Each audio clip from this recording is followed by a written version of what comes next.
This story of Jesus casting out demons and sending them into a herd of pigs is one of the most powerful miracles recorded in Matthew, Mark, and Luke. It reveals his authority over all creation and shows us his care for every life. After calming a violent storm, Jesus and his disciples crossed the Sea of Galilee. They were heading toward the Gerasenes, a place where a new and powerful miracle would soon take place. When they arrived in the Gerasenes, a land filled with spiritual tension and challenges, Jesus sensed the presence of a troubled soul waiting for him. As soon as Jesus and his disciples arrived, a man possessed by demons came to meet them. This man lived among the tombs and had a strength that could not be contained, even by chains. Day and night, this man would scream in pain and harm himself. He was tormented, both physically and spiritually, by the many demons inside him. When the man saw Jesus, he ran to him and fell at his feet. Even the demons recognized the authority of Jesus and trembled before him. The demons inside the man cried out, "What do you want with us? Son of God? Do not send us into the abyss." They called themselves Legion, for there were many of them. Knowing they had no power over Jesus, the demons begged him not to cast them out completely, but to let them enter a nearby herd of pigs. Jesus, in his authority, granted their request. He commanded the demons to leave the man and enter the herd of pigs nearby. As soon as the demons entered the pigs, the entire herd, about 2,000 in number, rushed down a steep hill and drowned in the lake.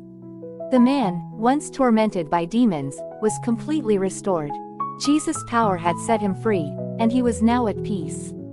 The herders, who had witnessed the entire event, ran to the nearby town to tell everyone what had happened. The news of the miracle spread quickly. The townspeople came to see for themselves. When they saw the man who had been possessed, now whole and sitting peacefully with Jesus, they were amazed and afraid. The people were filled with fear.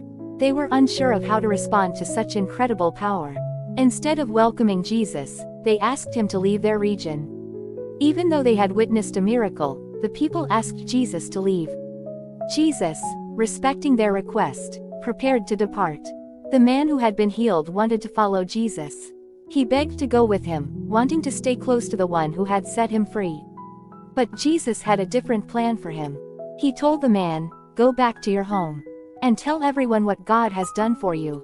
Jesus entrusted him with a mission to share his testimony. The man obeyed. He returned to his home and began telling everyone about the miracle Jesus had performed. His testimony spread throughout the region. As the man shared his story, people in the community were amazed. His testimony was living proof of Jesus' power and authority over the spiritual realm. This miracle revealed Jesus' authority not only over nature, but over the spiritual realm as well. He is the one who has the power to restore and make all things new. Jesus doesn't just calm storms or cast out demons. He restores lives. He breaks chains and sets people free, just as he did with the man possessed by demons. This story also shows us that Jesus cares deeply for each person. No life is too small or too broken for him to restore. Jesus' authority transcends all of creation. He commands the wind and the waves, and even the spiritual forces. His power brings peace and restoration. Just as Jesus restored this man, he wants to restore us today. No matter what situation we are facing, his power is enough to heal. And his love is enough to make us whole. This is the hope and comfort we find in Jesus.